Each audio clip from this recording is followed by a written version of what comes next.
Okay, just going to go through the session, a couple of session layouts today. So just if you wanted to warm up the neck and do some neck exercises before you got started, that can be good for increasing neural output to the arms and that sort of thing, or if you've had neck injuries, and it can be helpful.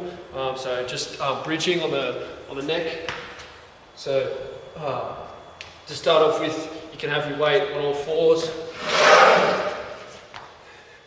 and then as you progress, you're going further back, and you can use a mat under there. So just getting a good contraction of the neck.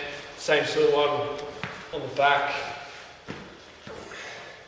And then your distance out is going to determine how hard it is. So you can work for time there. Just start with sort of 10 to 15 seconds in both positions, 3 to 5 times in each one. Then we're got a shoulder circuit. So you can work external rotator. We're going to do 3 exercises. So slowly down, bring it up. So this one you'll be working with, most guys will be working with somewhere between 5 and 10 kilos, maybe a little bit more. So try and keep that movement nice and controlled. 8 reps, 2 or 3 sets. Then we've got the trap 3 raise. So leaning forward on something, try and have your body angle at about 45 degrees, almost parallel to the floor, and then you're raising the arm up and out to the side. We'll do it through that side. So the first movement, shoulder blade back, and then lift up out at 45 degrees, control down, shoulder blade back, up. So try to lift it straight forward or straight laterally. You want to be shoulder blade back, shoulder down, and then lift up. So again, probably working somewhere between, that's 4 kilos, somewhere between sort of 5 and 10 is sort of a normal working weight. Again, 2 to 3 sets of 8 is good. The next one on the side, and then just coming all the way up, controlling on the way down, lift it on the way up.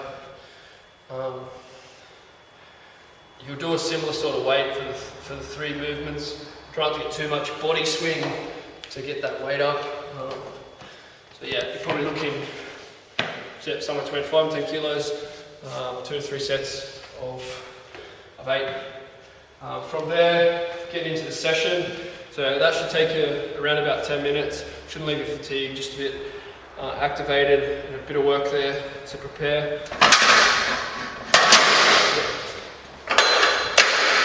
Low incline dumbbell neutral grip press. So you want to be, instead of having the dumbbells like this way, we're going to have them this way. Bring them down a little bit lower. Bring them down all the way down to touch the body, just a bit around that. So your hands are around the level of your shoulders. So you're going to go 5 seconds, 2, 3, 4, 5, 1, up. So a little pause at the bottom as well. So you're going to be able to use less weight. It's going to make the series take a little bit longer. It's good preparation for later working with heavier weights. So from there, we've either got the option of dips. If your shoulders are fine for dips, some people are really strong with dips. So it just depends how you go with them. On the same thing, we want to control the way down.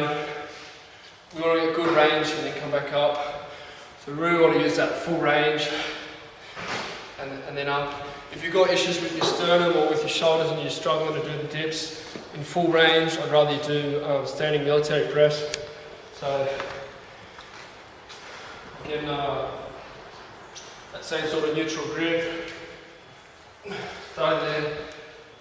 1, 2, 3, 4.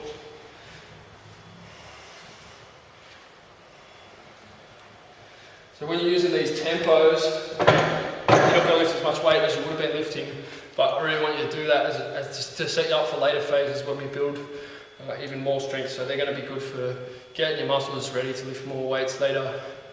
and they're really useful in sort of a rehab sense when you're sort of rebuilding an athlete. So from there we've got seated row, which is pretty self-explanatory.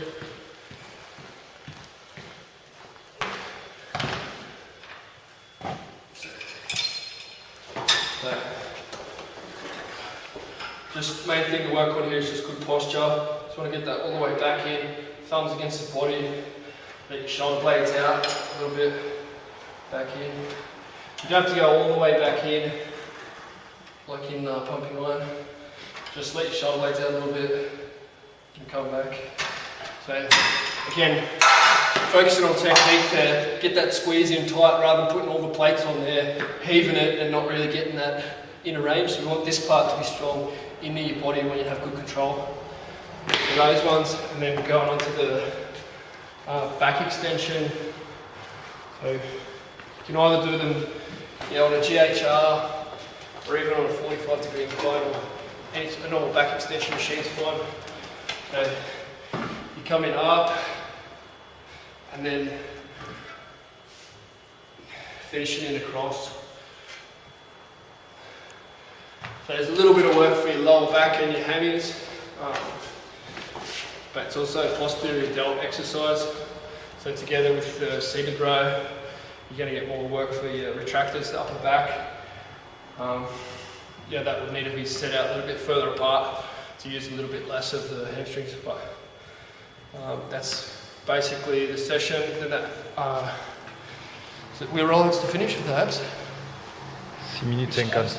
Roll with. Ouais. And yeah, just finishing off with 3 sets of 8 on the abs. So when you're coming up, try and imagine that you're being pulled from here. So this is only exercise where you actually want to curve forwards. Think about this part of your body coming up. So don't pull, you can go down and pull up with your arms, but we want to pull with the hips. Shoulders aren't really doing any work, they're just blocking in this situation, so in that position. So that's your session, low incline press, dips or military press, seated row, reverse flies, and then finish off 3 sets 8 for 6-pack, summertime. That's it.